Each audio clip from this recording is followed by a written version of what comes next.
तमसा त्वमेव ननु कल्याणी संजीवय जगत्पतिं प्रियस्पर्शो हि पाणिस्ते तत्रैष निरतो जनः। तमसा बोलती है, हे मंगलमयी, तुम निश्चय ही जगत के स्वामी राम को होश में लाओ, क्योंकि तुम्हारे हाथ का स्पर्श उन्हें प्रिय है और यह राम उसमें अनुरक्त है। इस श्लोक में उत्तरार्ध सामान्य के द्वारा पूर्वार्ध विशेष का समर्थन होने से अर्थांतर न्यास अलंकार है। इस श्लोक में प्रसाद गुण वैदर्भी रीति तथा व अनुष्टुप छंद का प्रयोग हुआ है। इस श्लोक में प्रसाद गुण वैदर्भी रीति व अनुष्टुप छंद का प्रयोग हुआ है। सीता यद भवतु तद भवतु यथा भगवत्यः आज्ञापयति यथा भगवती आज्ञापयति। सीता जो होना हो वह हो जाए जैसी आपकी आज्ञा। इति संभ्रमं निष्क्रांतः, यह कहकर शीघ्रता से प्रस्थान करती है। ततः प्रविशति भूम्यां निपतितः साश्रया सीतया स्पृश्यमानः साहल्लोदच्छ्वासो रामः। तदनंतर भूमि पर पड़े हुए और अश्रुपूर्ण सीता के द्वारा पूछे जाते हुए प्रसन्न एवं सचेतन राम का प्रवेश होता है।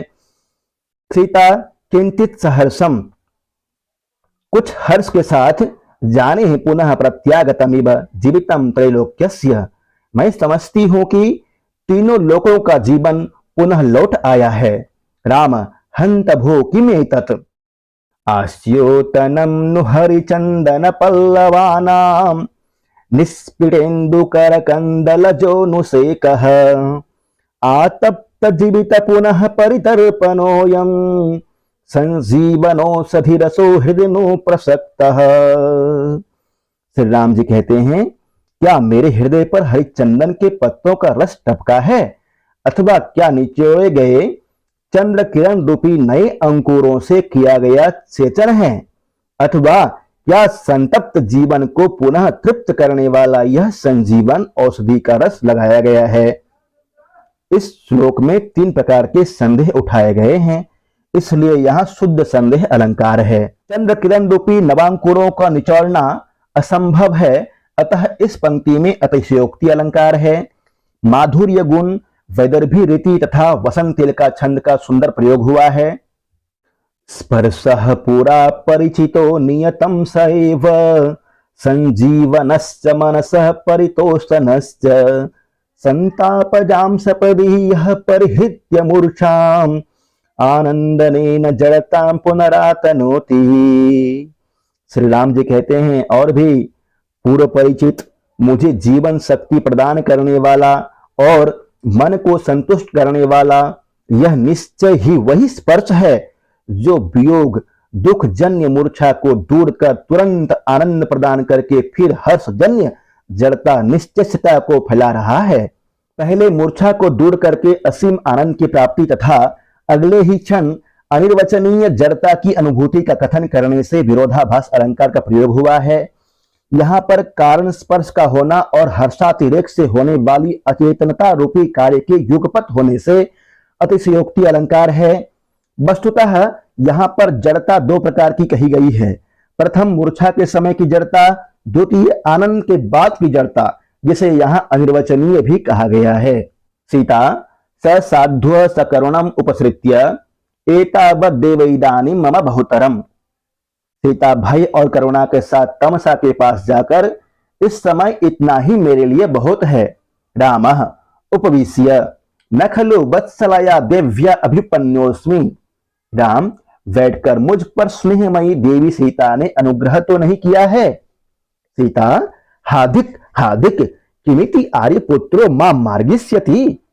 सीता जी बोलती हैं, हाँ धिक्कार है, क्या आर्यपुत्र अब मुझे ढूंढेंगे। रामः भवतु पश्यामि, अच्छा देखता हूं। सीता भगवती तमसे अपसरावतावत।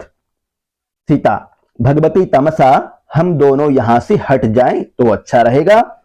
माम प्रेक्ष्य अनभ्युज्ञातेन सन्निधानेन राजा अधिकम कोपिष्यति। सीता जी बोलती हैं, मुझे देखकर बिना आज्ञा के समीप आने से राजा मुझ पर अधिक क्रोध करेंगे। तमसा अयि वत्से भागीरथी प्रसादात वन देवता नाम अपि अदृश्यासि संवृत्ता। तमसा कह रही है, हे पुत्री, गंगा की कृपा से तुम वन देवताओं के लिए भी अदृश्य हो गई हो। सीता बोलती हैं, अस्ति खलु एतत्, क्या यह बात है? राम, हा प्रिय जानकी, हाय प्रिया प्यारी जानकी। सीता, आर्यपुत्र असदृशम खलु एतस्य वृत्तान्तस्य। भय के कारण अस्पष्ट शब्दों के साथ बोल रही हैं, हे आर्यपुत्र, आपका यह कहना इस परित्याग रूपी घटना के अनुकूल नहीं है। शास्त्रम, आंखों में आंसू भरकर, भगवती किमिति वज्रमयी जन्मांतरेष्वपि पुनरपि असंभावित दुर्लभ दर्शन मामेव मंदभागिनीम उद्दिश्येवं वत्सलस्य एवं वादिन आर्यपुत्रस्योपरि निरनुक्रोशो भविष्यामि। हे भगवती तमसा, जन्मांतरों में भी जिनका दर्शन फिर असंभव और दुर्लभ है, और जो मुझ अभागिन को ही लक्ष्य करके इस प्रकार कह रहे हैं, उस प्रेम में आर्यपुत्र के प्रति मैं कैसे वज्र के तुल्य कठोर और निर्दयी हो जाऊंगी। अहम एव एतस्य दयम जनामि माम एव एषः। अहम एव एतस्य दयम जनामि ममेषः। रामः सर्वतोः अवलोक्य सनिर्वेदम, हाँ न किंचित अत्र, चारों ओर देखकर खेत के साथ ही यहां कुछ नहीं है। सीता जी बोलती हैं, भगवती, निष्कारण परित्यागिनो अपि एतस्य दर्शनेन एवं विधेन कीदृशी में हृदयावस्था इति न जानामि न जानामि। भगवती, अकारण परित्याग करने वाले इनके इस प्रकार के दर्शन से मेरे हृदय की कैसी अवस्था हो रही है। तमसा जनामि वत्से जनामि। ततस्थं नैरास्यादपि च खलु संविप्रियवसात् वियोगे दीर्घेऽस्मिन् झटिति घटनास्तंभितमिव प्रसन्नं सौजन्यात् दयितकरुणैर्गाढ करुणां द्रवीभूतं प्रेम्णा तव हृदयमस्मिन् क्षण इव।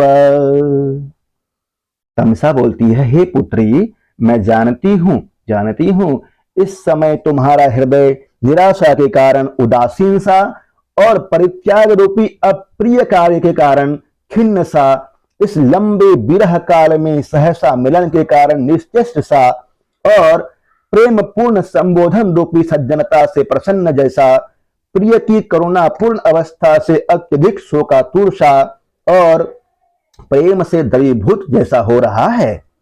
रामः देवी प्रसाद इव मूर्तस्ते स्पर्शः स्नेहाद्र शीतलः अद्याप्यानंदयति मां त्वं पुनः क्वासि नंदिनी। अद्याप्यानंदयति मां त्वं पुनः क्वासि नंदिनी।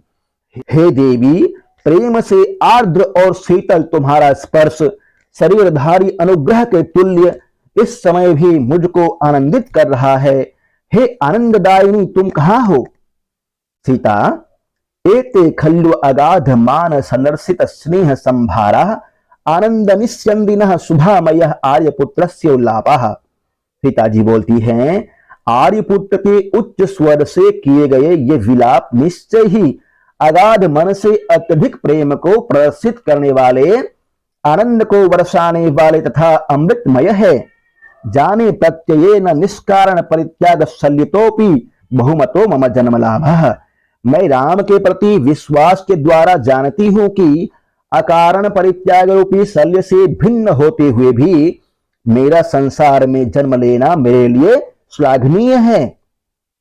रामः अथवा कुतः प्रियतमा नूनम संकल्पाभ्यास पाठवोपदान एष भ्रमो रामभद्रस्य।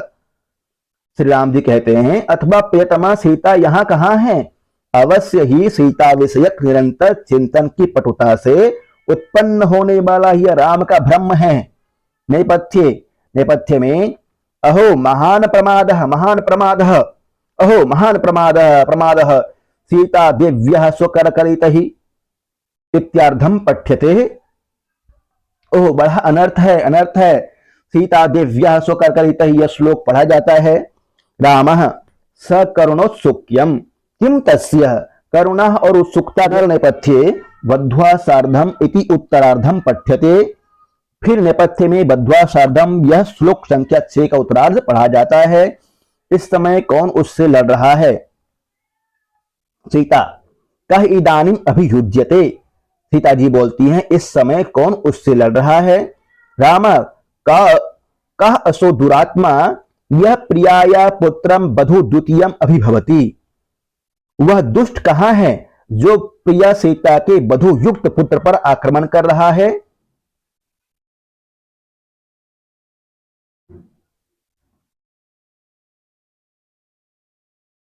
प्रवेश करके वासंती संभ्रांता देव त्वर्यताम।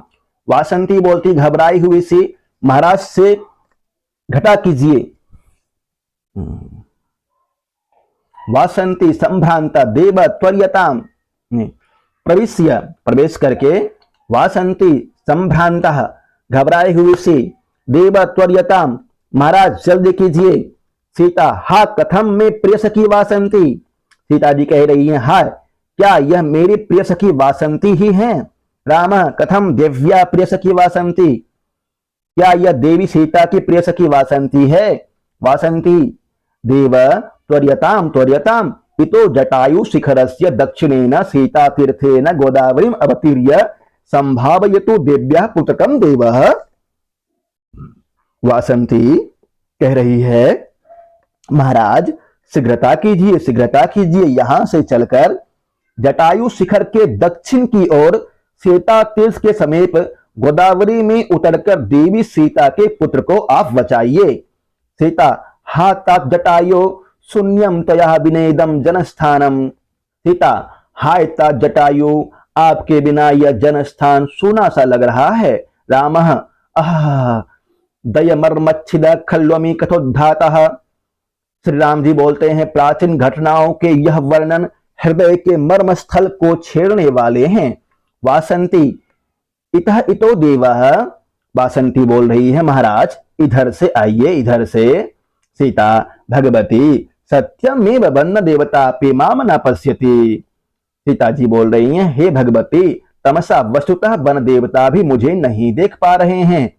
तमसा ऐवत् से सर्वदेवताभ्यः प्रकृष्टतमं ऐश्वर्यं मंदाकिन्याः। हे पुत्री गंगा का प्रभाव सारे देवताओं से बढ़कर है। तत्किमिति विशंक से, इसलिए तुम क्यों शंका कर रही हो? सीता जी कहती हैं ततो अनुसरावः, हम दोनों भी इनके पीछे चलते हैं। इति परिक्रामति, यह कहकर चल देती है। रामः भगवती गोदावरी नमस्ते। श्री राम जी बोलते हैं हे भगवती गोदावरी आपको प्रणाम है।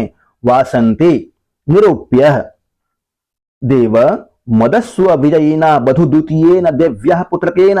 वासंती कहती है अच्छी तरह देखकर महाराज विजयी और बधुयुक्त देवी सीता के पुत्र के साथ आप आनंदित हुए। रामः विजयताम आयुष्मान। श्री राम जी कह रहे हैं चिरंजीवी पुत्र विजयी हो। सीता अहो ईदृशो में पुत्र का समृद्धः। सीता जी कहती हैं अहो मेरा पुत्र ऐसा शक्तिशाली हो गया है। रामः हा देवी दिष्ट्या वर्धसे। ये नो गच्छ द्विकिशलय स्निग्धदन्ताकुरेण व्याकृष्टस्ते सुतनुलवलिः पल्लवः कर्णमूलात्। सोऽयं पुत्रस्तमदमुचां वारणानां विजेतः यत्कल्याणं वयसि तरुणे भाजनं तस्य जातः। राम हे देवी भाग्य से तुम बढ़ रही हो, तुम्हें बधाई। हे सुंदरी निकलते हुए मृणाल के अग्रभाग के तुल्य कोमल दंताकुरों से जो तुम्हारे कर्णमूल से लवली लता के पत्ते को खींचता था वह यह तुम्हारा पुत्र मद जल बहाने वाले हाथियों का विजेता होकर युवावस्था में जो कल्याणकारी वस्तुएं हैं उनका पात्र हो गया है। विषकिशलय स्निग्धा में उपमा अलंकार है। तृतीय चरण में वर्णित मदस्रावी हाथियों का विजेता होना चतुर्थ चरण में कल्याण प्राप्ति का कारण होने से काव्यलिंग अलंकार है। मंदाक्रांता छंद है। सीता जी बोलती हैं, अभियुक्तः इदानीं दीर्घायुर अनयः सौम्य दर्शनया भवतु। चिरंजीवी पुत्र इस प्रिय दर्शन पत्नी से कभी भी वियुक्त ना हो। रामः सखी वासंती पश्य पश्य कांतानुवृत्ति चातुर्यम अपि शिक्षितम वत्सेन। श्री राम जी कह रहे हैं, हे सखी वासंती, देखो देखो, इस बच्चे ने अपनी प्रियतमा को प्रसन्न करने की चतुरता भी सीख ली है। लीलोत्खाल मृणाल कांडवल छेदेषु संपादितः पुष्यत् पुष्करवासितस्य पयसो गंडूष संक्रांतयः। सीकः शीकरेण करेण विहिता कामं विरामे पुनर्चत्स्नेहादनराल नाल नलिनी पत्रातपत्रम धृतम। जो प्रेम के कारण इसमें अनायास उखाड़े हुए कमल दंड के ग्रासों के अंत में खिले हुए कमलों से सुगंधित जल के कुल्ले प्रियतमा के मुख में छोड़े हैं, जलकणों से पूर्ण अपनी सूंड से उसने अच्छी तरह उसको स्नान कराया और फिर अंत में सीधी नाल वाले कमल पत्र रूपी छाते को उसके ऊपर लगाया। नलिनी पत्र पर आठ पत्र का आरोप होने से रूपक अलंकार है। हाथी और हथनी के प्रेम का स्वाभाविक वर्णन होने से स्वभावोक्ति अलंकार है। शार्दुल विक्रीडितम छंद का प्रयोग है। यह श्लोक महाकवि भवभूति ने मालती माधवम में भी प्रयोग किया है।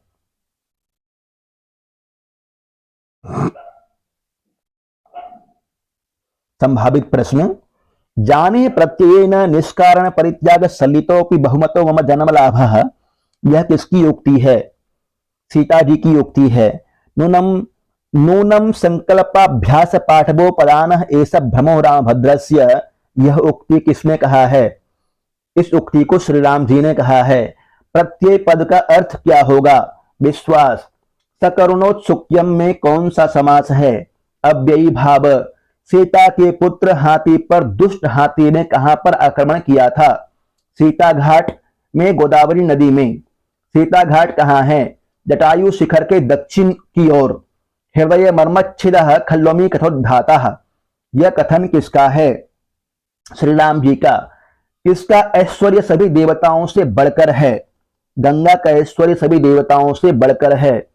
सर्वदेवताभ्य प्रकृष्टतमम ऐश्वर्यम मंदाकिन्यः। यह कथन किसका है? यह कथन तमसा का है। जटायु शिखरस्य में किस सूत्र से षष्ठी विभक्ति हुई है?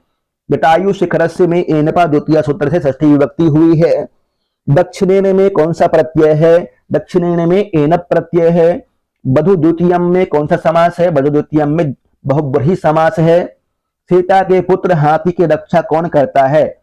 सीता के पुत्र हाथी की रक्षा स्वयं रक्षा करता है। दृष्टियाबद्ध से एक मुहावरा है। हाथी का बच्चा सीता के कर्णमूल से किसके पत्ते को खींचता था? लवली लता के पत्ते को। येनोद्गच्छद किसलय स्निग्ध दंतांकुरेण। इस श्लोक का वक्ता कौन है? श्री राम जी। येनोद्गच्छद विसल किसलय स्निग्ध दंतांकुरेण, इस पंक्ति में कौन अलंकार है? लुप्तोपमा। येनोद्गच्छद किसलय स्निग्ध दंतांकुरेण, इस श्लोक में कौन सा अलंकार है? काव्यलिंग। चातुर्यम में कौन प्रथा प्रत्यय है? स्यय प्रत्यय। अनराल, इस पद का क्या अर्थ है?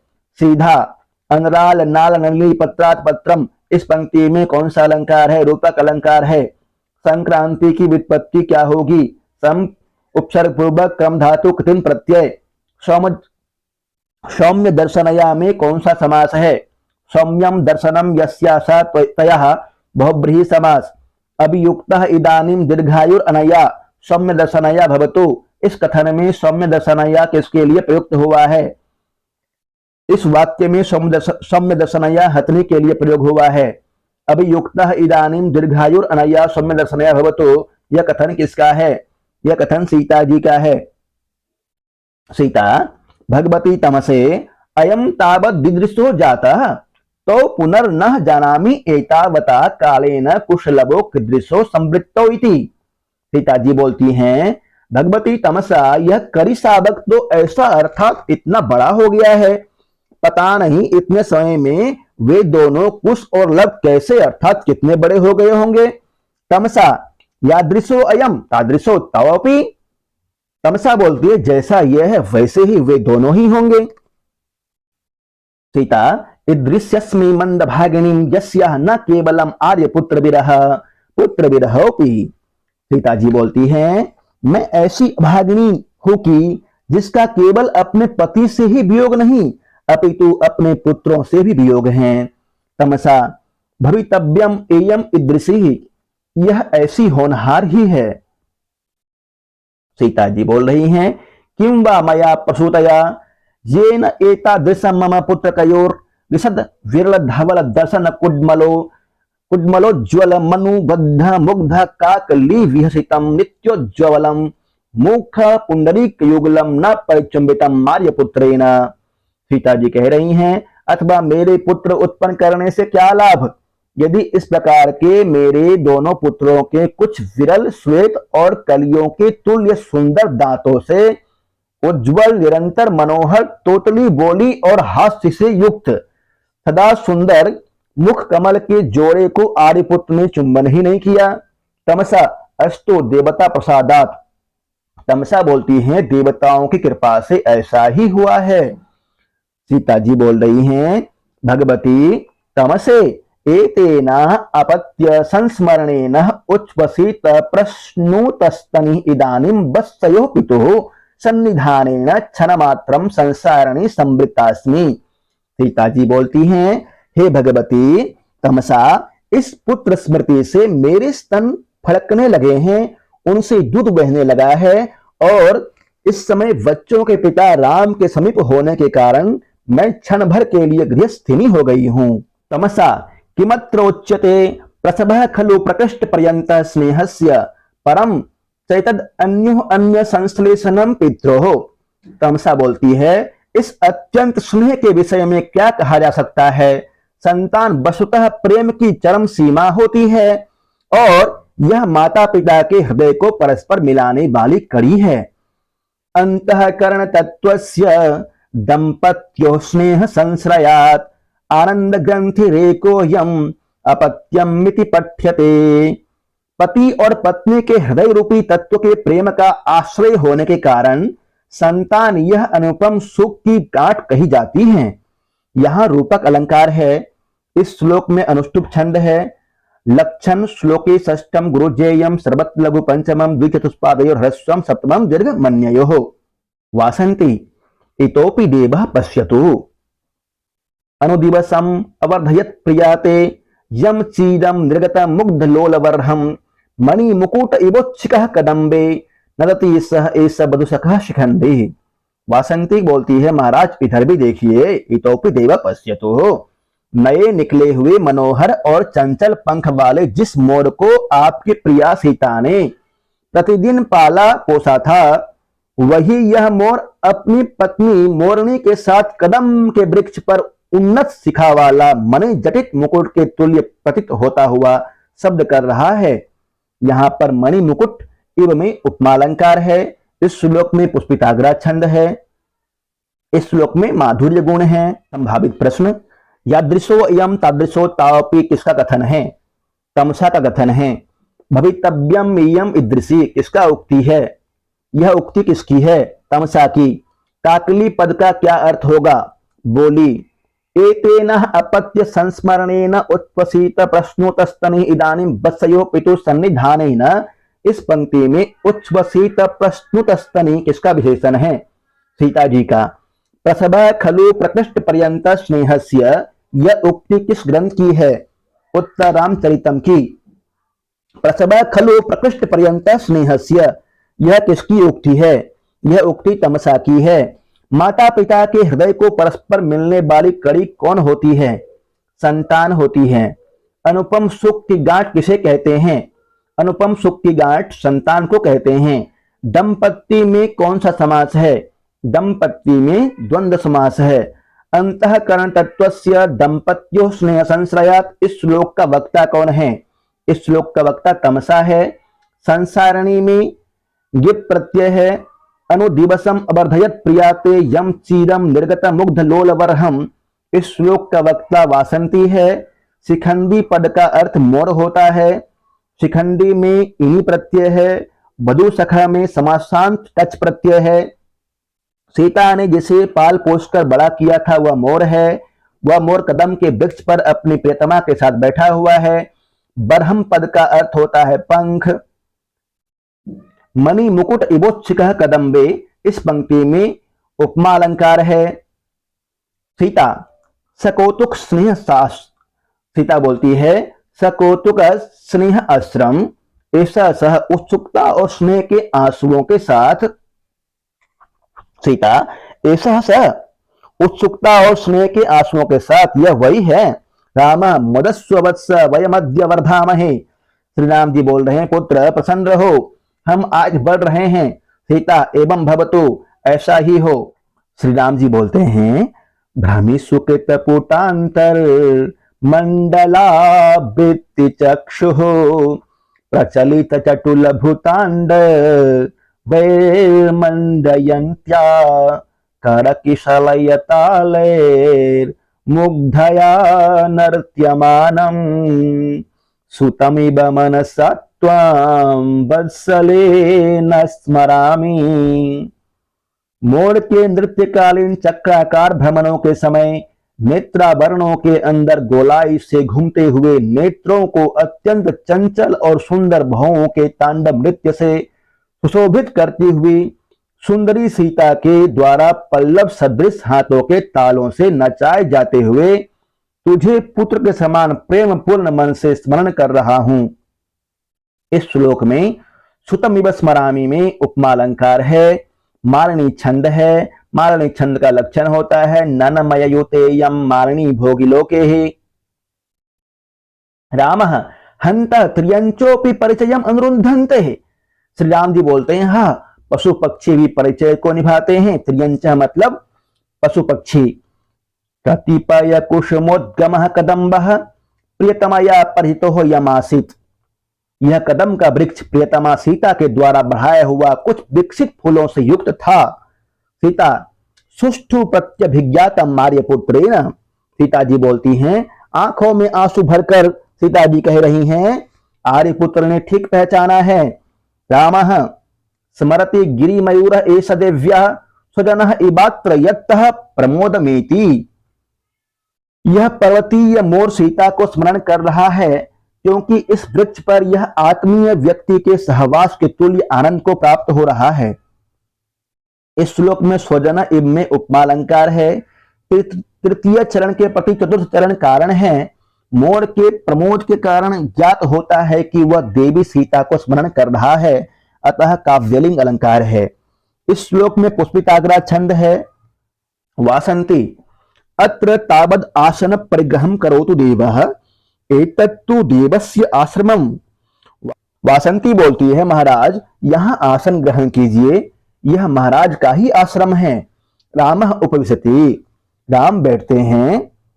वासंती बोलती है निरंध्रवाल कदली वन मध्यवर्ती कांता सखस्य शयनीय शिलातलम ते अत्र स्थिता तृणमदाद वन गोचरेभ्यः सीता ततो हरणकैर्ना विमुच्यते स्म। वासंती बोल रही है प्रिय सीता के सहित निवास करते हुए आपका यह घने एवं सुकुमार कदली वन के मध्य में विद्यमान शयन करने का शिलातल है। यहाँ बैठकर सीता वन्य मृगों को घास दिया करती थी, अतः मृग इस स्थान को नहीं छोड़ते थे। चतुर्थ चरण के प्रति तृतीय चरण कारण है, अतः काव्यलिंग अलंकार है। इस श्लोक में कवि ने लाटी रीति और प्रसाद गुण का प्रयोग किया है। इसमें वसंत तिल का छंद है। उक्ता वसंत तिल का तबजा जगोगह इसका लक्षण होता है। संभावित प्रश्न सकौतुक स्नेह आश्रम में कौन सा समास है? बहुब्रीहि समास। कर किशलय तालैर मुग्धया नृत्यमानं सुतमिव मनसा त्वां वत्सलेन स्मरामि। इस पंक्ति में मुग्धया पद किसके लिए आया है? मूर्धया पद सीता के लिए आया है। भ्रमीषु कृतपुटांतर मंडल वृत्ति चक्षु। इस श्लोक का वक्ता कौन है? इस श्लोक का वक्ता श्री राम जी स्वयं हैं। भ्रमीषु कृतपुटांतर मंडला वृत्ति चक्षु। इस श्लोक में कृतपुटांतर मंडला वृत्ति चक्षु किसका विशेषण है? सीता जी का विशेषण है। भ्रमीषु कृतपुटांतर मंडला वृत्ति चक्षु प्रचलित चटूल पुतांडवैर मंडयन्त्या। इस श्लोक में कौन छंद है? इस श्लोक में मालिनी छंद है। चटुल पद का क्या अर्थ है? चटुल पद का अर्थ होता है सुंदर। तिर्यंच पद का अर्थ होता है पशु पक्षी। स्मरति गिरिमयूर एष देव्या स्वजन इवात्र यत प्रमोदमेति। इस श्लोक में काव्यलिंग अलंकार है। कतिपय कुसुमोद्गम कदम्ब प्रियतमया परिभजतो। इस श्लोक का वक्ता श्री राम जी हैं। किस वन के मध्य में राम और सीता का शयन करने का शिलातल है? कदली वन के मध्य में श्री राम जी एवं सीता का शयन करने का शिलातल है।